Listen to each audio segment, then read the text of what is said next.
Hey guys, welcome back to another segment of Chai with Charity. You know, it doesn't take a neuroscientist to realize that every single one of us crave the answer to one question. What is my purpose? Why am I here? God, why did you put me here on this earth? You know, I think we spend most of our lives looking for that one answer. You know, we seek out a career that has a fulfillment that, you know, we don't want to just a career that's going to make money. We want a career that's going to mean something, has a bigger picture. We're all craving to be part of something bigger, something larger.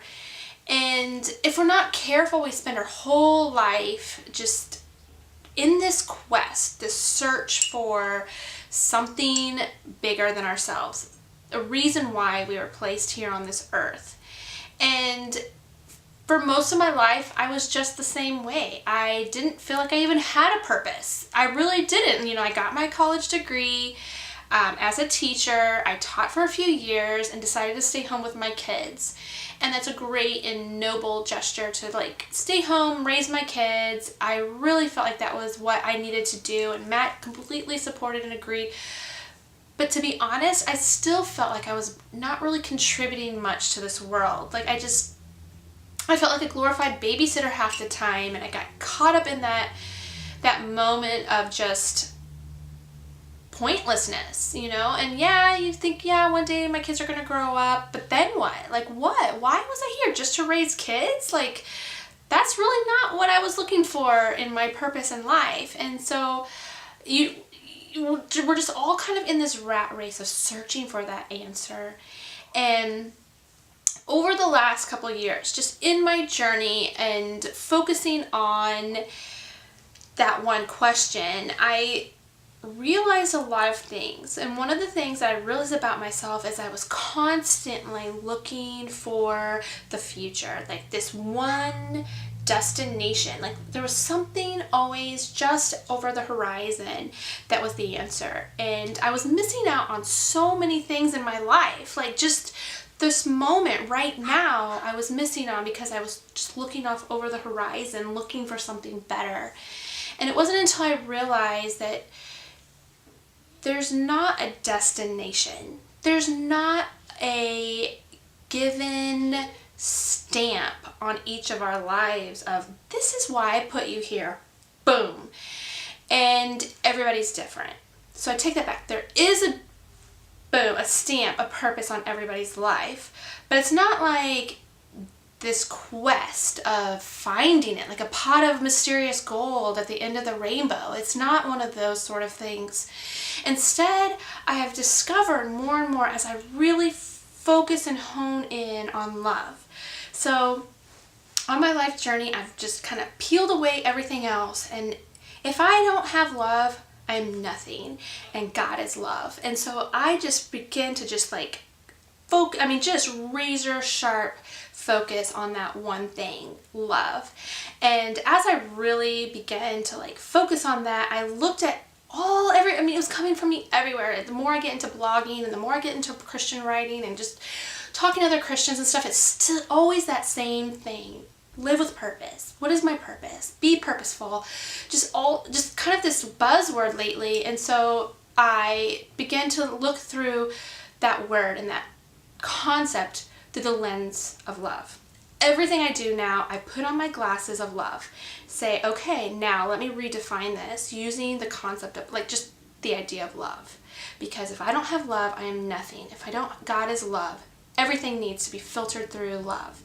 And so I began to really just look at this mystery that we all seem to like strive for. And I begin to see it in a whole new light. I begin to see our purpose in a whole new light. See, Jesus told us what our purpose was, and he said it. Well, if it's your Bible, it might be red. Mine's black and white because I don't have a red letter Bible. But he said it right there in black and white. And it's a new idea for me to think we all have the same purpose. We all have the same exact reason why we are here. And it's twofold. First is to love the Lord your God with all your heart, soul, mind, and strength. That's it, to love him with everything you've got.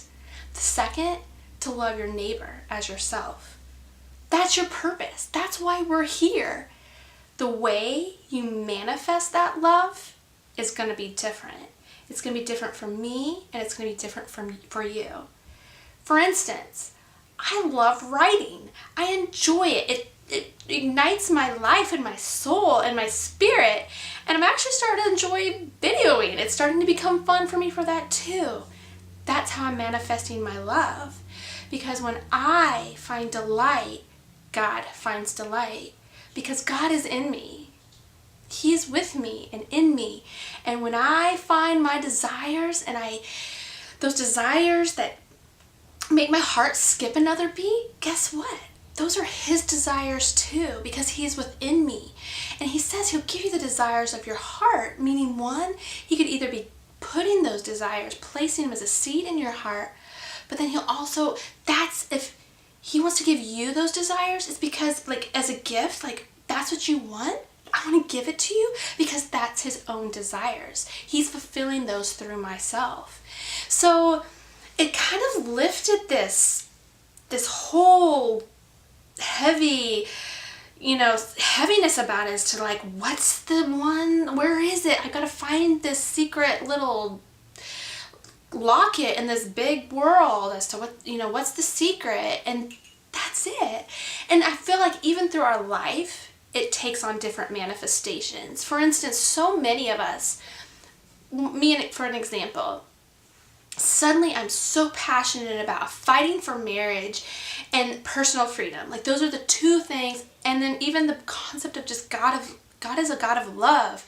And these things like are just ignited in my soul, and they've just given me this passion, and my desire is to speak more about it, talk about it, live it, and just share it. It wasn't like that 3 years ago. It's changed because circumstances in my life have changed. And so I feel like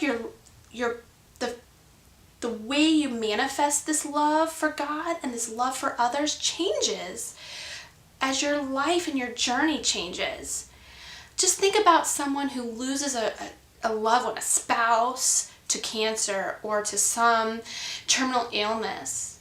What do they, like you hear so many times, suddenly they start a charity and they start raising money, and their whole life passion becomes fighting that cancer, that illness, that find a cure. Was their purpose that same thing prior to the death of that loved one? Maybe, but their manifestation, it doesn't, you know what I mean? It doesn't make sense. Like, do they not have a purpose until their loved one died? Now all of a sudden, oh, now you've got a purpose. Go save the world from cancer. No, not at all. Their purpose has always been to love. But now they have a different way to manifest that love through fighting cancer. Does that make sense? I hope it does, because it makes so much sense to me. It kind of gives me this freedom to do and enjoy life as it is. And so I hope that you too can kind of see yourself as loving God. Everything is about loving him, and to throw away that whole wet blanket of waiting for God to show up and show you his will. Like, it's just, you are his will. Loving him is his will. And that's what we are to do every single day of every single moment. And guess what? It's not a perfect love. We're not going to get it right. We are going to screw up. We are going to have a horrible way of showing love. But guess what? It's still our weak love for him, and he loves it. He delights in it. And he's on this journey with us. So let's enjoy the journey. Let's fall in love with the journey and live in this moment. Show love in this moment.